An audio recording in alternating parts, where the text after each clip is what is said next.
बिस्मिल्लाहिर्रहमानिर्रहीम। अस्सलामुअलैकुम वीवर्स, कैसे हैं आप सब लोग। उम्मीद करती हूँ खैरियत से होंगे।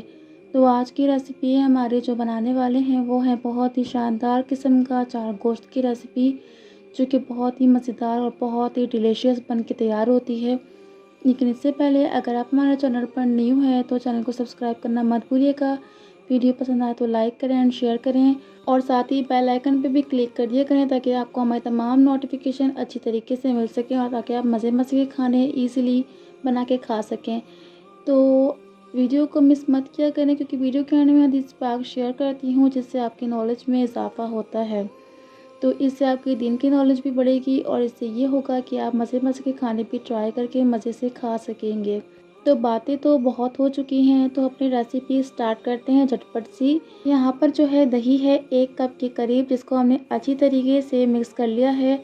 तो यहाँ पर हम अचार गोश्त का जो मसाला है वो मिक्स कर देंगे। वो आपको किसी भी ब्रांड का कहीं से भी मिल जाएगा। अचार गोश्त का मसाला, चाहे वो चिकन का हो चाहे वो बीफ का हो, कोई से भी आप इस्तेमाल कर सकते हैं। तो यहाँ पर हम अच्छी तरीके से इस मसाले को दही में मिक्स कर लेंगे, और थोड़ा सा मसाला हम बचा के भी रख लेंगे क्योंकि वो हम आगे इस्तेमाल करेंगे 2 से 3 टेबल स्पून। तो यहाँ पर हमने 1 किलो के करीब जो है बीफ ऐड कर दिया है, बड़ी बड़ी बोटियों वाला। और साथ ही जो हमने मिक्सचर बनाया था दही का, वो भी हमने इसमें ऐड कर दिया है। तो हम यहाँ पर इसको अच्छी तरीके से मिक्स कर लेंगे और 15 मिनट के लिए हम उसे रख देंगे। तो यहाँ पर जो है हम 2 से 3 टेबल स्पून जो है लेमन डाल देंगे उस मसाले में, जो अचार गोश्त का मसाला है, और उसे भी अच्छी तरीके से मिक्स कर लेंगे।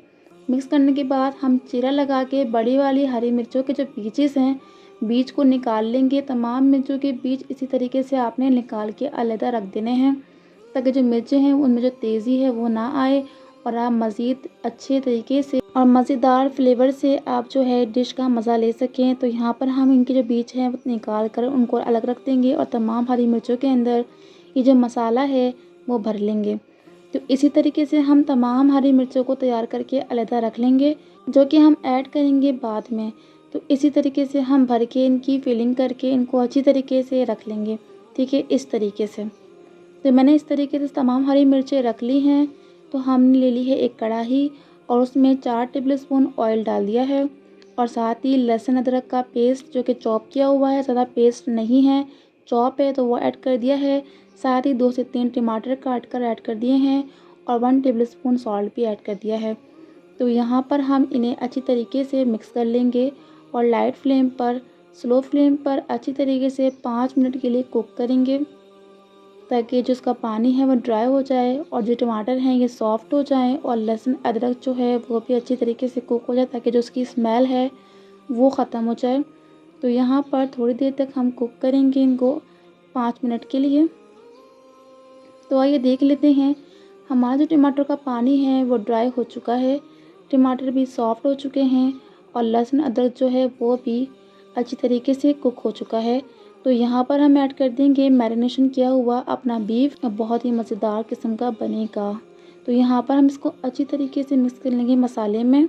तो मसाले को ऊपर नीचे करके अच्छी तरीके से मिक्स कर लेंगे, ताकि जो मसाला है वो अच्छी तरीके से गोश्त में मिक्स हो जाए। और आई होप कि आपको ये रेसिपी बहुत ही ज़्यादा पसंद आने वाली है, क्योंकि ये बहुत ही ज़बरदस्त और बहुत ही शानदार किस्म की बनती है और ये सभी को पसंद होती है। तो ये मैंने ईद के लिए बनाई है, यानी कि ईद के बाद जो गोश्त जमा हो जाता है तो आपको समझ में नहीं आता कि हम क्या क्या चीज़ें बनाएं, तो हम ये चीज़ें भी ट्राई कर सकते हैं इस तरीके की, जो कि बहुत ही मज़ेदार किस्म की बनती हैं। तो 2 गिलास मैंने पानी ऐड कर दिया है इसमें। तो यहाँ पर 20 से 30 मिनट के लिए कुक कर लेंगे। तो देख सकते हैं कि पानी ड्राई हो चुका है मसाले का, और तेल ऊपर आ चुका है, और बहुत ही खूबसूरत सा लुक आ रहा है, और बहुत ही मज़ेदार सी खुशबू है। तो यहाँ पर जो हमारे टमाटर वगैरह हैं वो भी अच्छी तरीके से गल चुके हैं, और ये बिल्कुल भुनी हुई बनती है। तो यहाँ पर जो हरी मिर्चें हमने फिलिंग करके रखी थी वो ऐड कर दी हैं, और इन हरी मिर्चों को डालने के बाद ये तो बहुत ही शानदार किस्म की बनती है। तो अचार गोश्त की जो रेसिपी है बहुत ही मज़ेदार बनती है। तो यहाँ पर हम थोड़ी देर के लिए कुक करेंगे, लेकिन इससे पहले मैं आपको बोटी तोड़ के दिखाती हूँ कि हमारा गोश्त कितना गल चुका है। देख सकते हैं कि बोटी किस तरीके से आराम से ईज़िली टूट चुकी है, और बहुत ही अच्छी तरीके से जो हमारा गोश्त है वो गल चुका है। तो यहाँ पर हम मज़ीद थोड़ी सी देर के लिए इसे दम देंगे, ताकि जो मिर्चों का जो फ्लेवर है, टेस्ट है, वो भी हमारी रेसिपी में, डिश में आ जाए। तो दम करने के बाद आते हैं। तो देख सकते हैं कि हमारी जो रेसिपी है वो झटपट से तैयार हो चुकी है और ये बनती है भुनी भुनी और बहुत ही मज़ेदार और टेस्टी। जब आप ये बनाएंगे तो आपको पता चलेगा कि आपने कोई चीज़ बनाई है, बहुत ही ज़बरदस्त होती है। अब मैं इसकी तारीफ़ इसलिए कर रही हूँ क्योंकि ये बहुत ही शानदार किस्म की बन के तैयार होती है। जब आप बनाएंगे तो आप भी बोलेंगे कि वाकई कोई चीज़ है और बहुत ही ज़बरदस्त और शानदार किस्म की। तो यहाँ पर हम इसे डिश आउट कर लेंगे अच्छी तरीके से और उसके बाद आपको दिखाते हैं। तो रेसिपी तो हमारी हो चुकी है डन, जो कि बहुत ही मज़ेदार बनी है, देख सकते हैं। तो आज की हदीस पाक जो मैंने आपके साथ शेयर करनी है तो वो ये है, रसूलुल्लाह सल्लल्लाहु अलैहि वसल्लम ने फरमाया, तुम अल्लाह की इस तरह इबादत करो गोया कि तुम उसे देख रहे हो, वरना यह कीदा लाजमन रखो कि अगर तुम उसे नहीं देखते तो वो तुम्हें ज़रूर देख रहा है। बुखारी शरीफ 4777। अगर आपको ये रेसिपी पसंद आए तो चैनल को सब्सक्राइब कर दें क्योंकि फ्री है। वीडियो को लाइक करें एंड शेयर करें और अपना बहुत ख्याल रखें। इंशाल्लाह मिलते हैं नेक्स्ट वीडियो में। अल्लाह हाफिज़।